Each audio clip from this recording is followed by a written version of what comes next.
জানিয়ে দেব গুরুত্বপূর্ণ আপডেট বাংলা সংবাদ। শুরুতেই সংবাদ শিরোনাম, পরে বিস্তারিত। হত্যার পর মায়ের মরদেহ ফ্রিজে রাখেন ছেলে, যা জানালো র্যাব। আরও জানিয়ে দেব, মাকে হত্যার পর ডিপ ফ্রিজে রাখা ঘটনার নতুন মোড়। এতক্ষণ শুনছিলেন সংবাদ শিরোনাম, এবার বিস্তারিত। তার আগে অনুরোধ থাকবে আজকের এই ভিডিও সম্পর্কে আপনার মূল্যবান মতামত। ভিডিওটি ভালো লাগলে লাইক, কমেন্ট ও শেয়ার করে সবাইকে দেখার সুযোগ করে দিন। হত্যার পর মায়ের মরদেহ ফ্রিজে রাখেন ছেলে, যা জানালো র্যাব। বগুড়ায় দুপচাচিয়ার হাত খরচের টাকা না দেয়া নিয়ে ক্ষোভ, মাকে হত্যার পরে ডিপ ফ্রিজে রাখেন ছেলে। আটকের পর র্যাপিড অ্যাকশন ব্যাটালিয়ন র্যাব কর্মকর্তাদের জিজ্ঞাসাবাদে মাকে হত্যার কথা স্বীকার করেছেন ছেলে সাদ বিন আজিজুর রহমান, বয়স 19। মঙ্গলবার র্যাব 12 বগুড়ার কোম্পানি কমান্ডার মেজর মোহাম্মদ ইস্তেশামুল হক ও খান নিজ কার্যালয়ে এক সংবাদ সম্মেলনে এই তথ্য জানান। সাদ দুপচাচিয়ার ও দারুসুন্নাহ কামিল মাদ্রাসা ও উপজেলা মসজিদের খতিব আজিজুর রহমান ছোট ছেলে। গতকাল সোমবার দিবাগত রাতে 12টার দিকে অভিযুক্তদের দাদার বাড়ি ও পার্শ্ববর্তী কাহালু উপজেলার 5 পীর ও আড়বাড়ি এলাকায় থেকে সাদ বিন আজিজুর রহমানকে আটক করা হয়। পরে হত্যার ঘটনায় তাকে গ্রেপ্তার দেখায় র্যাব।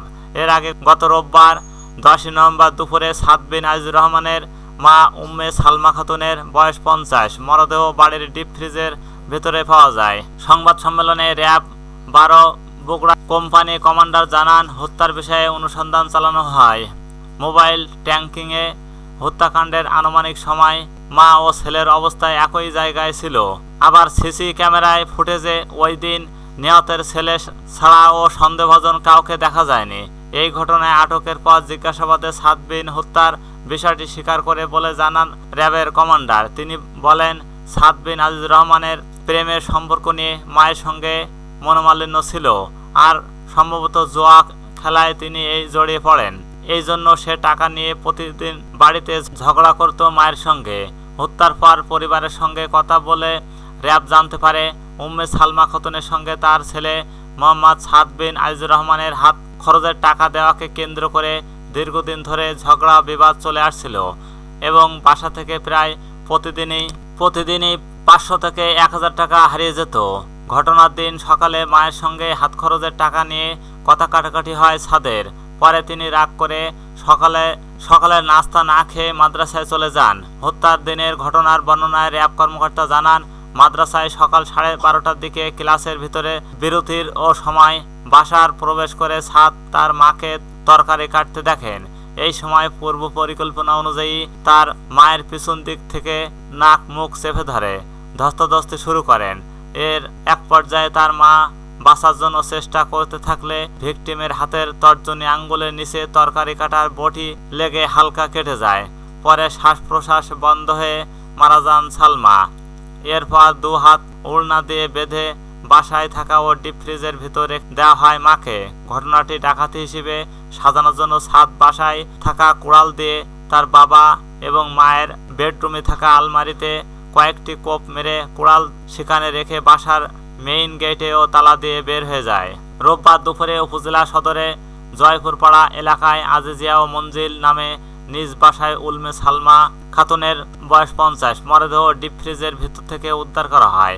বাড়িতে আলমারি ভাঙা ও জিনিসপত্র এলোমেলো রাখা ছিল। উম্মে সালমার স্বামী খতিব আজিজুর রহমান স্থানীয়ভাবে সম্মানিত ও প্রভাবশালী ব্যক্তি। প্রকাশ্য দিনের বেলায় জনবহুল এলাকায় এমন ঘটনায় চাঞ্চল্যকর সৃষ্টি হয়। স্থানীয়দের মধ্যে ডাকাতির আতঙ্ক চলে আসে। মাকে হত্যার পর ডিপ ফ্রিজে রাখা ঘটনার নতুন মোড়। বগুড়ায় দুপচাচিয়ায় গৃহবধূ উম্মে সালমার হত্যার পর ডিপ ফ্রিজে রাখার ঘটনা নতুন মোড় নিয়েছেন। হত্যাকাণ্ডের 2 দিন পর উম্মে সালমার ছেলে সাদ বিন আজিজুর রহমান এই হত্যাকাণ্ডে জড়িত বলে দাবি করেছিল র্যাব। তবে পুলিশ বলছে সালমার ছেলে সাদ নন। এতে সরাসরি জড়িত 3 অভিযুক্তকে গ্রেপ্তার করা হয়েছে। গ্রেপ্তারকৃতরা হলেন সাদ এবং বাসার 4 তলার ভাড়াটিয়া উপজেলার চামরুল ইউনিয়নের উত্তর সাজাপুর গ্রামের আয়ুব আলীর স্ত্রী মাবিয়া বেগম, বয়স 50, তার সহযোগী গুনাহারেও ইউনিয়নের তালুস ও পশ্চিমপাড়ার আব্দুর রহিমের ছেলে মুসলিম উদ্দিন, বয়স 26। একই এলাকার নিখিল রবি দাসের ছেলে ভ্যান চালক সুমন রবি দাস, বয়স 28। শুক্রবার 15 নভেম্বর তাদের আদালতে পাঠানো হয়েছে। এইসব তথ্য নিশ্চিত করেছেন বগুড়া জেলা পুলিশের মিডিয়া ও মুখপাত্র অতিরিক্ত পুলিশ সুপার সুমন রঞ্জন সরকার। এর আগে গত রোববার দুপচাঁচিয়া উপজেলার জয়পুর পাড়া ও এলাকায় নিজ বাড়িতে হত্যাকাণ্ডের পর খুনিরা উম্মে সালমারও মরদেহ ফ্রিজে রেখে যান। দুদিন পর জিজ্ঞাসাবাদের জন্য উম্মে সালমার ছোট ছেলেকে আটক করে র্যাব। পরদিন র্যাব জানান, উম্মে সালমার ছেলে সাদ বিন আইজুর রহমান স্বীকার করেছেন তিনি নিজেই তার মাকে হত্যা করেছেন। আর এখন জেলা পুলিশ বলছে সাদ তার মাকে হত্যা করেনি। তাদের বাড়ি ভাড়াটিয়া ও মাবিয়া আক্তার 2 সহযোগী নিয়ে হত্যা করেছেন উম্মে সালমাকে। মাবিয়া ও তার 2 সহযোগী সুমন চন্দ্র এবং মুসলিমকে গ্রেপ্তার করেছে পুলিশ। দুপচাঁচিয়া থানা পুলিশ জানান, হত্যাকাণ্ডের সময় ওই বাসা থেকে ওয়াইফাই রাউটার এবং 2টি মোবাইলের সূত্র ধরে তারা প্রথমে আটক করেন বাসার ভাড়াটিয়া মাবিয়া আক্তারকে। মাবিয়া পুলিশকে জানান, 4 মাস আগে উম্মে সালমার ওই বাসা ভাড়া নিয়ে তিনি এখানে মাদক ও অর্থনৈতিক কাজ চালিয়ে যাচ্ছিলেন। বিষয়টি টের পাওয়ার উপর উম্মে সালমা এবং তার স্বামী আজিজুর রহমানের ভাড়াটিয়া মাবিয়া আক্তারকে 1 মাস ধরে বাড়ি ছেড়ে যাওয়ার জন্য বলছিলেন।